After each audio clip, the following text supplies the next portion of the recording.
आप सभी को स्वागत करता हूं आज का एक विषय के लिए, आज एक छोटे क्वेश्चन के लिए, जो कि इसको समझना जरूरी है, समझना चाहिए, वो भी बाइबल की भाषा से हमें समझना होगा।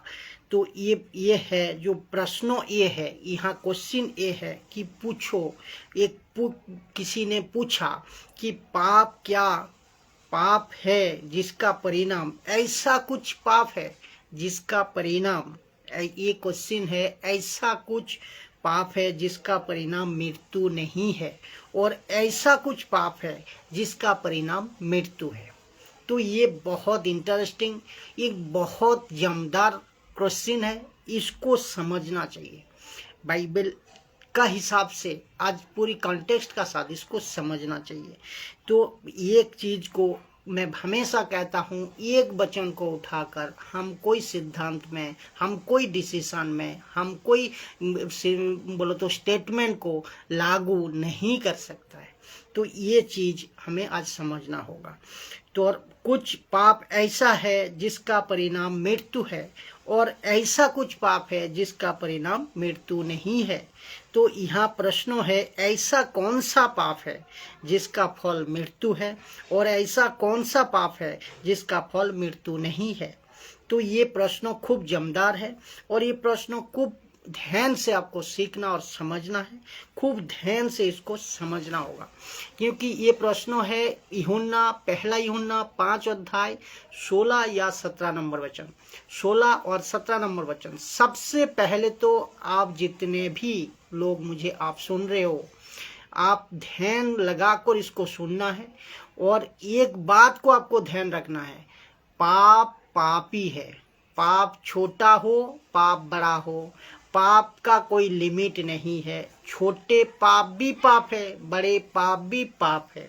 ऐसा है जो चाहे कोई भी पाप हो, कोई भी पाप हो, वो पाप तो पापी है, पाप तो पापी होता है। एक बात को आपको ध्यान रखना है, आपको वचनों का कंटेक्स्ट को पढ़ना है। क्यों पहला यूहन्ना के किताब में तीन अध्याय पे, क्यों पहला यूहन्ना का अध्याय किताब के 3 अध्याय में वहाँ क्या लिखा है, इसको भी आप समझे। ये कि यदि कोई पाप करे तो हम सब के लिए प्रायश्चित है। यूहन्ना का किताब में, पहला यूहन्ना के किताब में 3 अध्याय में ये लिखा होगा, वहाँ लिखा है यदि कोई पाप करे तो हम सब के लिए प्रायश्चित है। और वो प्रायश्चित क्या है? यीशु मसीह।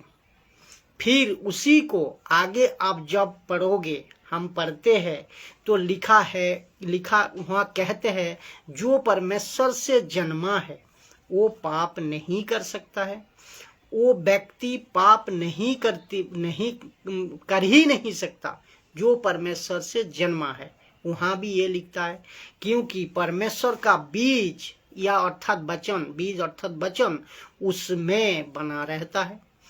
तब यूहन्ना कह रहे थे कि यहाँ पे 2 तरह के लोग थे, 2 तरह के लोग हैं। यूहन्ना कह रहे हैं कि यहाँ पर 2 तरह के लोग हैं। यूहन्ना जब लिख रहा है तो 2 तरह के लोग लोगों को उसको सामना करना पड़ा, सामना कर रहे थे वो। तो जो ऐसे में है बिल्कुल पाप नहीं करता, जो ऐसे कैटेगरी में है जो बिल्कुल पाप नहीं करता और बहुत गंभीरता से मसीह जीवन को जीते हैं, एक तो ये हो गया। और दूसरे है ऐसे थे जो पाप को हल्का में लेते थे, अरे सब चलता है, अरे थोड़े दारू पी लेता है वो भी चलता है, थोड़े रिश्वत खा लेते हैं वो भी चलता है, अरे थोड़े व्यभिचार कर लेते हैं तो भी चलता है, फिर भी चलता है। तो यहाँ पे उन्होंने समझाते ये 2 बातों को समझाते आ रहे थे। फिर आप लोगों को मैं बता दूं, किसी एक वचन को लेकर किसी प्रकार सिद्धांत, किसी प्रकार स्टेटमेंट नहीं बनती है और लेना भी नहीं चाहिए। उसके लिए सपोर्टिंग 2 या 3 वचनों का या स्क्रिप्चर का उस सहारा लेना जरूरी है, गवाही लेना जरूरी है, पुख्ता प्रमाण लेना जरूरी है। तो टोटल आगे पीछे आस पास सब वचनों को देखना है, समझना है, और ये आपको ले को कॉन्टेक्स्ट में सिद्धांत को लेना है। तो ये बात को आपको समझना है। और यीशु पूरे बाइबल में पाप को लेकर बड़ी सख्त है, कठिन सख्त है। और यीशु सख्त है पाप के बारे में, पवित्र आत्मा सख्त है पाप के बारे में, पाप के लिए और पाप के लेकर पत्रस पौलुस बहुत सख्त है। तो और यहाँ तक भी लिखा है, पाप करने वाला परमेश्वर में वो जा ही नहीं सकता, परमेश्वर का पास जा ही नहीं सकता। पाप करने वाला ऐसा भी लिखा है, वो परमेश्वर का पास में जा भी नहीं सकता। तो तब जाकर ये वचन कोट किया गया है कि पहला यूहन्ना 16-17 अध्याय की पाप ऐसे भी है, किसी सजा के मौत नहीं, किसी पाप के पाप के सजा मौत नहीं। तो ये कौन सा है, तो हमको पहुंचना होगा, ये कौन सा पाप है जिसकी सजा मौत नहीं। तो ये इसको हमें समझना है। समझने के लिए हमें पहुंचना होगा कहाँ, ये मत्ती, मरकुस और लूका, जहाँ पे मत्ती, मरकुस, लूका, जहाँ पे यीशु कहते हैं कि अगर पवित्र आत्मा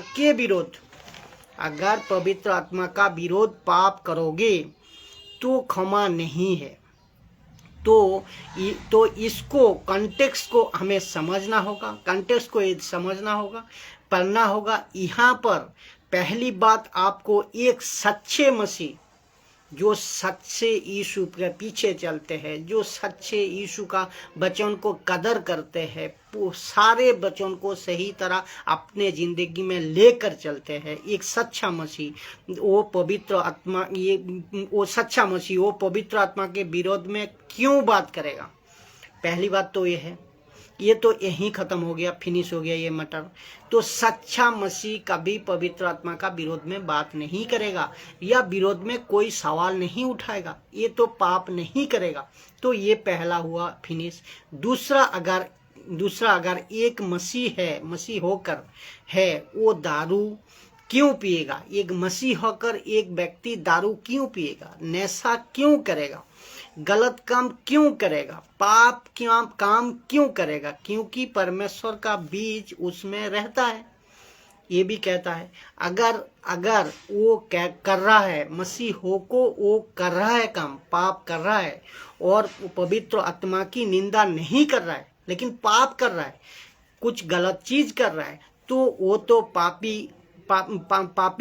पाप कर को भी परमेश्वर की निंदा कर रहा है। कितनी गहरी बात है। अगर वो मसीह होकर पाप कर रहा है लेकिन पवित्र आत्मा का विरोध में नहीं पाप कर रहा है, विरोध में नहीं बातें कर रहा है, तो इसका मतलब वो पाप कर को भी परमेश्वर का निंदा कर रहा है। फिर यहाँ पर क्या कहोगे आप? क्या कहोगे आप? इसीलिए मैं बताता था कि ये प्रश्न बहुत जमदार है, ये प्रश्न बहुत गंभीर प्रश्न है। तो अभी समझ में आया होगा आपको बात। तो चोरी करके भी परमेश्वर के विरोध में बात कर रहा है, परमेश्वर का विरोध में वो पाप करे जा रहा है। तो ऐसों को भी जिसका फल मृत्यु नहीं है, इसका मतलब ये है मैं पवित्र आत्मा का भी निंदा नहीं करूँगा तो मैं बच जाऊँगा। ऐसा भी नहीं है। अर्थात मुझे लाइसेंस मिल गया तो आप पाप करोगे और पवित्र आत्मा का विरोध नहीं करोगे, इसका मतलब ये नहीं कि आपको पाप करने का इजाजत मिल गया, आपको पाप करने का लाइसेंस मिल गया। ऐसा भी नहीं है, नहीं मिला ना। तो इसको आपको समझना होगा। तो मुझे ये चीज़ को अच्छी तरह समझना होगा कि किस चीज़ का पाप करने का, तो मुझे बताइए तो क्या पाप करने का लाइसेंस आपको मिल जाता है? नहीं मिलता है ना। तो पाप छोटा हो या बड़ा हो, पाप बड़े हो या लिमिट से छोटी हो, पाप तो पापी है, पाप तो पापी है। तो यहाँ पे ये आपको समझना होगा। तो यही तो आपको समझा रहा था, जो कि यही तो आपको समझना भी होगा, समझना है कि पाप तो पापी है, चाहे वो छोटा हो, चाहे बड़ा हो, चाहे पिछले किया हो, अभी किया हो, कुछ कोई भी हो, कोई भी पाप हो, पाप तो पापी है। तो उस वचन को लेकर क्यों आप बैठे हो और मुझे नहीं पता है कि बड़े बड़े पास्टर, बड़े बड़े सेवक इस वचन को लेकर कहते हैं देखो ऐसा ऐसा ऐसा क्यों पाप ऐसा है, जो पाप कर सकते हो, जो ऐसा पाप है जो नहीं कर सकते हो। मैं आपको पूछता हूँ, पाप का कोई कैटेगरी है? पाप का कोई लिमिट है? पाप का कोई लेवल है? A level, B level, 2 level, 3 level, ऐसा कुछ है? नहीं है ना। तो पाप तो पापी है भैया, कि कुछ भी कर लो वो पाप पापी है। और सुनिए, पाप को कोई लेवल भी नहीं है। और ऐसा कुछ हम ये कर सकते हैं, सिखाते ऐसा कुछ हम कर सकते हैं जो पाप का कैटेगरी भी नहीं है, और ऐसा कुछ नहीं कर सकता है। ऐसा कुछ लिमिट है क्या पाप को करने का? ऐसा भी कुछ लिमिट नहीं है। तो कोई कहीं भी नहीं लिखा, तो ऐसा कुछ नहीं है, ऐसा कुछ भी नहीं है। तो गलती थोड़ी हो और गलती बड़ी हो, गलती तो गलती है। तो पाप छोटी हो या पाप बड़ी हो, पाप तो पापी है। तो ये आपको समझना होगा। मैं सभी को कहना चाहूँगा कि इस वचन को लेकर ना तो आपको डरना है, ना तो इस वचन को आपको डराना, किसी को डराने का है, ना इस कंफ्यूज होना है इस वचन को लेकर। क्योंकि उस वक्त का समय इस वचन को जब लिखा गया था, उस समय उस वक्त की सिचुएशन क्या था, कैसे था, क्यों लिखो किस कॉन्टेक्स्ट में लिखा, ये उस वक्त के समय के लिए था। लेकिन अभी ये आपको समझना होगा, कोई सिद्धांत को आप एक वचन को उठाकर नहीं ले सकते। कोई डॉक्ट्रिन को, सिद्धांत को, स्टेटमेंट को देने का पहले एक वचन को लेको हम नहीं बता सकते। तो हमको नहीं पता है, लेकिन बाकी किताबों में, इसमें का जो बाकी किताबें हैं, जैसा कि आप मत्ती में, मरकुस में, और ये जो यीशु की शिक्षाएं है, जो पतरस की शिक्षाएं है, जो पौलुस की शिक्षाएं है, उसको क्यों हम इग्नोर करें एक वचन के चलते, एक वचन के लिए? तो हमें ये समझना होगा, इस वचन को लेकर हमें उतना चिंतित, उतना डराना, उतना कंफ्यूज क्यों है? क्योंकि परमेश्वर का पास में पाप तो पापी है, चाहे कोई भी क्यों ना हो, छोटे हो, बड़े हो, जो जहाँ कहीं से कुछ भी हो ना, वो पाप तो पापी है। तो ये आपका ये कॉन्टेक्स्ट को हमें समझना होगा। इस वचन के चलते, इस एक वचन के लेकर हम ये दूसरे को इग्नोर क्यों करें? जैसा कि पतरस को शिक्षा को, पौलुस की शिक्षा को, खुद यीशु की शिक्षा को क्यों हम इग्नोर करें? इसीलिए इस वचन को मुझे आपसे क्लियर करना था। तो ये आपको बहुत बारीकी से इसको समझना होगा। बहुत गजब की टॉपिक है, बहुत मज़ेदार क्वेश्चन है। क्यों ऐसा क्वेश्चन, ऐसा क्वेश्चन का उत्तरी जो बाइबल कहती है उसी हिसाब से होना चाहिए।